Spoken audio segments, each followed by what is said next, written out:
নতুন পরোটা দোকান খোলার পর 3টে পরোটা, আনলিমিটেড তরকারি, একটা কাঁচা পেঁয়াজ, কাঁচা লঙ্কা, মাত্র 30 টাকা। যাতে হবে না একটা ট্রেনের টিকিটও। 1 মাস পর হ্যাঁ বলুন। 30 টাকার প্লেটটা দিন না। 30 টাকায়? এখন তো 50 টাকা হয়ে গেছে। হ্যাঁ, 3টে পরোটাই আছে, আনলিমিটেড তরকারি আছে। 6 মাস পর হ্যাঁ? 50 টাকার 3টে পরোটা দিন দুটো না। পরোটা হয়ে গেছে আর 60 টাকা হয়েছে। আর আনলিমিটেড তরকারি পাবেন না, একবারই তরকারি পাবেন। আর কেউ? 1 বছর পর হ্যাঁ বলুন। একটা পরোটা দিন না। মাত্র একটা পরোটার জন্য এসেছেন? যান যান, এখানে কোনো নেই।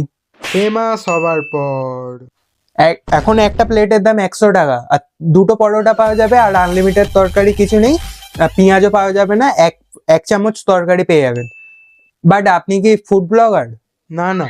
না না, তাহলে কোত্থেকে কোথায় লোক চলে আসে? এই সিকিউরিটি গার্ড, একে তাড়াও। কোত্থেকে সব লোক চলে আসে? ফুড ব্লগার ছাড়া সব চলে এসছে। আমার কত কাজ, ফুড ব্লগার ছাড়া আমি খাওয়াই না কাউকে।